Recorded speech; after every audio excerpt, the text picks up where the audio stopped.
तौफीक इलाही से नबी पाक सल्लल्लाहु अलैहि वसल्लम अल्लाह रब्बुल इज़्ज़त के हुक्म का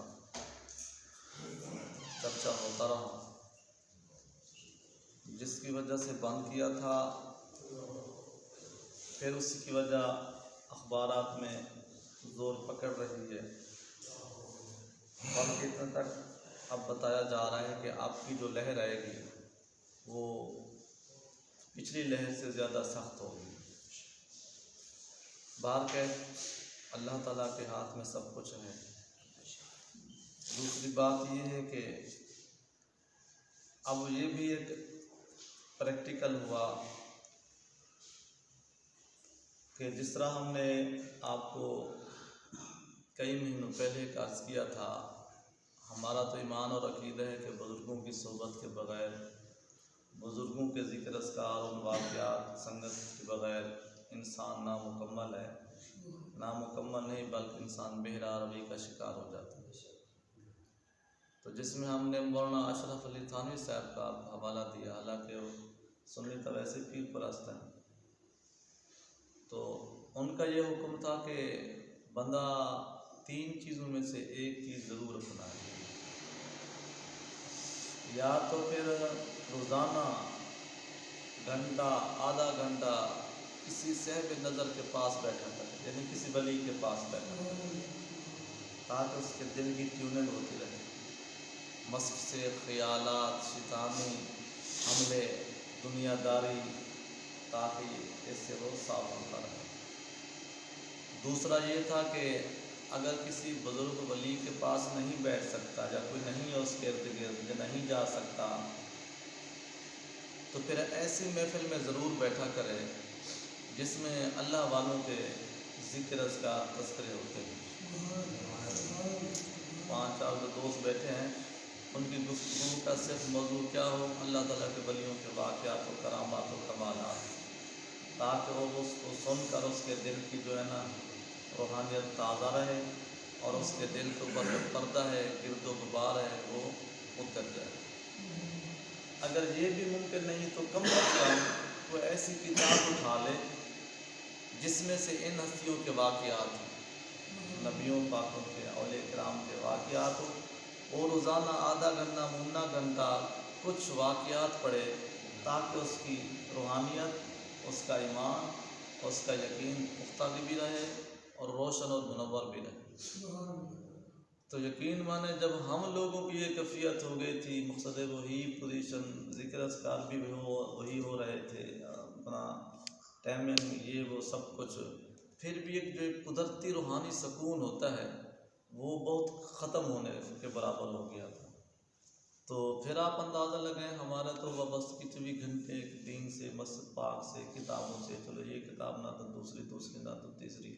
जब हमारी ये कंडीशन हो गई थी तो जो मुतलकन दुनियादार है, अब पता चलता है कि क्यों सुनने के लिए वो तैयार नहीं होते, इसलिए कि उनके दिल में इतनी दुनिया बह चुकी होती है, इतनी दुनिया बढ़ चुकी होती है, इतनी दुनिया आ चुकी होती है कि उनका दिल भी नहीं करता ना ही कोई दीन की बात सुनने के लिए, ना ही उसको अपनाने के लिए, ना ही उसको अपना फॉलो करने के लिए। तो ये एक अल्लाह ताला की तौफीक है। दुआ ये मांगा करें कि मौला हम सबको दीन से वाबस्ता रहने की तौफीक अता फरमाए। तो हम कुरान पाक की अल्लाह ताला की मेहरबानी से तफसीर पढ़ रहे थे। फ़ी क़ुलूबिहिम मरदुन फ़ज़ादहुमुल्लाहु मरदा वलहुम अज़ाबुन अलीमुम बिमा कानू यक्ज़िबून। इनके दिलों में बीमारी है, इनके दिलों में बीमारी है, तो अल्लाह ताला ने इनकी बीमारी और बढ़ा दी और इनके लिए दर्दनाक अज़ाब है, बदला इनके झूठ का। तस्करा हो रहा है मुनाफिकीन का। दुआ करो अल्लाह ताला हम सबको मुनाफिकों के अमाल, काम, किरदार से महफूज फरमाए। यकीन माने आप पहली बात हम ये करना चाहते हैं कि आयात मुबारका का पिछली आयातों से क्या ताल्लुक़ है। पहले बदअमली का जिक्र हुआ था, पहले आप वो बदअमली की वजह भी बदअमल करते थे, किस वजह से करते थे? अच्छा, धोखेबाजियाँ वगैरह इसलिए करते कि इनके दिल में निफाक की बीमारी है। कोई बंदा झूठ बोलते हैं ना, तो वो बेचारा जानबूझकर नहीं बोलता। सही पूछो तो उसकी तबीयत में झूठ की बीमारी जगह कर चुकी होती है। जिस तरह इंसान के ऊपर एक जहरी वाली बीमारी है ना, तकलीफ़ें, बुखार है, सर दर्द है, वजूद में दर्द है, जहरी बीमारी है ना सर, इस तरह हमारे अंदर की जो रूहानी दुनिया उसकी भी बीमारी है। जहरी दुनिया बीमारी का तो इलाज बड़ा आसानी से है, अंदर वाली बीमारी का इलाज बड़ा मुश्किल है। अच्छा, ये भी हो सकता है कि पहली आयत में इनकी बदअमली का जिक्र हुआ हो और इस आयत में इसका नतीजा हो, चूँकि वो इस किस्म की हरकतें कर रहे हैं इसलिए बजाय शिफा होने के मर्ज बढ़ रहा है। जिस तरह के आजकल सर्दियों की आमद है कि वो इस तरह की हरकतें कर रहा है कि जिससे उसकी मुसीबतें बढ़ रही हैं।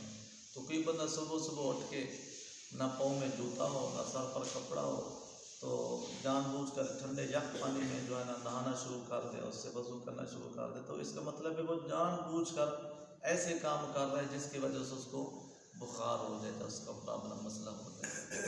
जैसे कोई तबीब कहे कि फ़लाँ मरीज़ बदपरहेज़ी कर रहा है जिसकी वजह से इसका मर्ज तकलीफ पड़ा है, तो ये भी ऐसे ही समझे कि सोच तो आती है नबी ये मसला क्या था, प्रॉब्लम क्या थी कि मुनाफिकीन को दिन ब दिन इतनी बड़ी कुरान पाक की हस्ती तशरीफ़ फरमा हो, नबी पाक की ज़ात पाक तशरीफ़ फरमा हो, तो फिर भी उनकी मुसीबतें बढ़ रही हैं।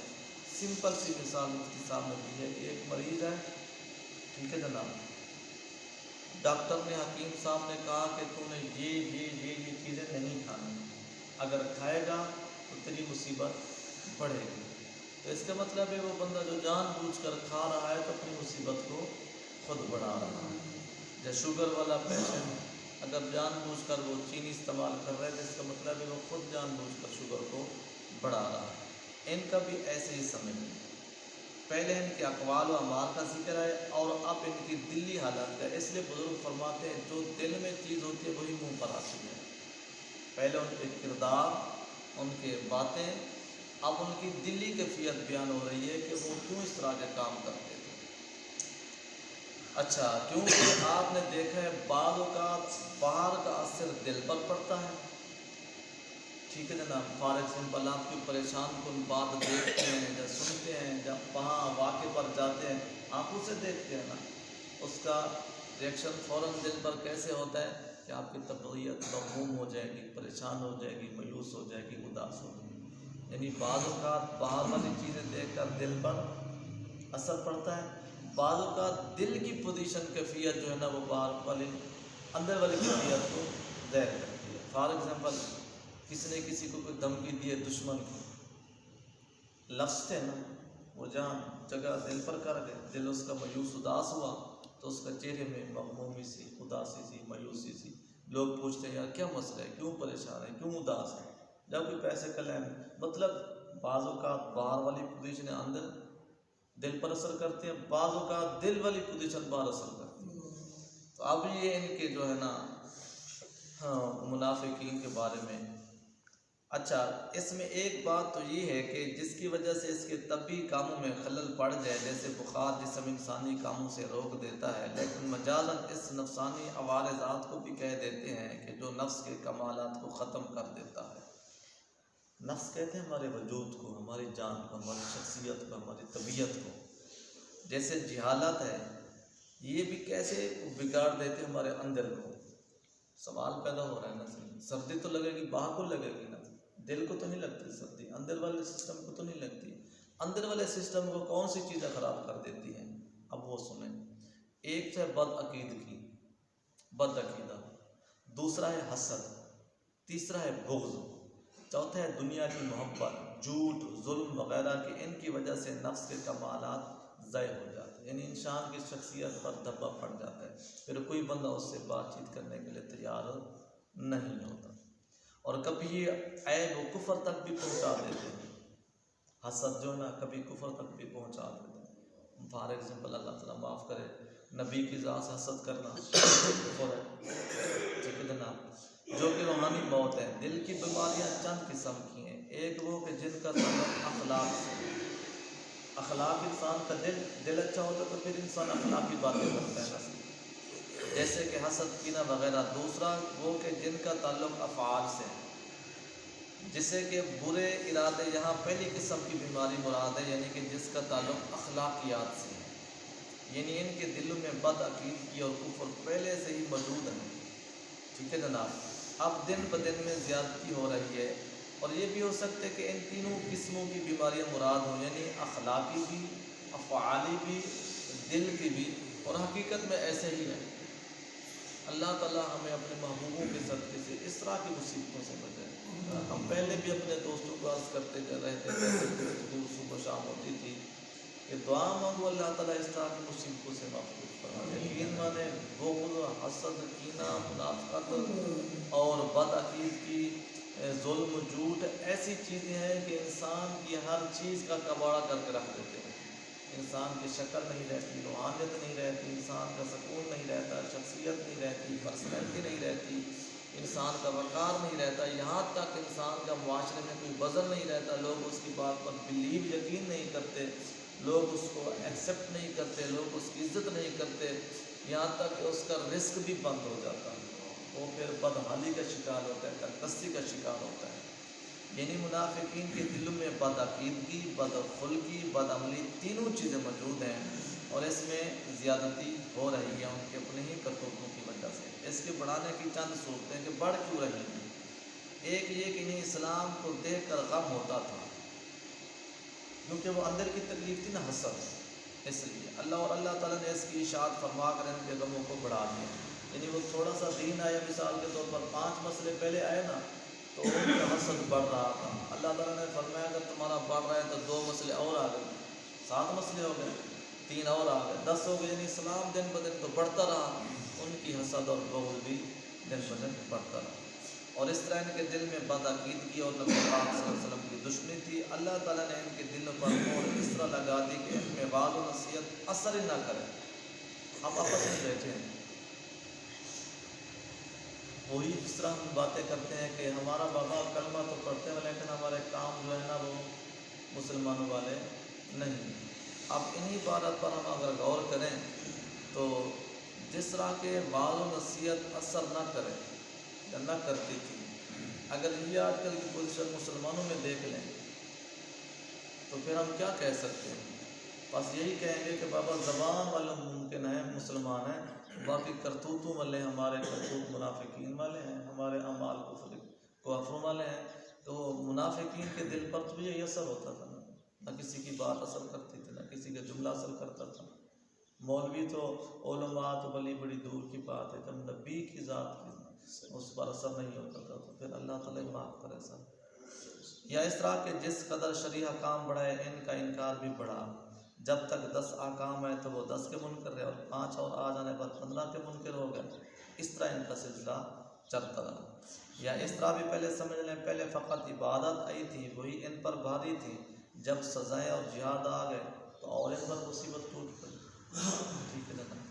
अल्लाह ताला की शान है कि शरीआ अहकाम और कुरानी आयातें मुसलमानों के ईमान को कभी करती हैं, उसकी मर्ज़ी थी।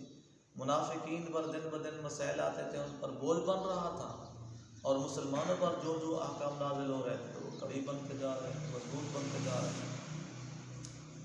लेकिन इनसे कफ़ार का कुफ्र बढ़े, जैसे कि बारिश का पानी गंदगी पर पड़े तो इसको ज़्यादा फैला देते हैं, मगर पाक चीज़ों पर फाड़ कर इनको और भी पाक साफ कर देता है।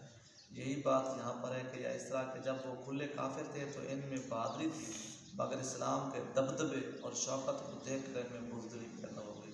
आप भी यकीन माने तो जितने अपना काफिर है ना, काफिर, आपको पता है ना क्यों हमारे साथ वो जंग करने के लिए तैयार नहीं है, धमकियाँ देते हैं, वो हमारी मुआशियत पर तकलीफ बोझ बन जाते हैं, लेकिन ज़ाहिरन मैदान में आकर वो नहीं लड़ना चाहते। जितने सुपर पावर हैं, क्या है, वो काफिर है। काफिर यकीनी तौर पर, हकीकी तौर पर वो बुज़दिल होता है। ठीक है जनाब, जिसकी वजह से मुनाफिक बनने पर मजबूर हो गए। जिस तरह की दुनिया में इनकी बीमारियाँ बढ़ती जा रही हैं, आखिरत में इनका अज़ाब बढ़ता जाएगा और मुसलमानों का सवाब बढ़ता जाएगा।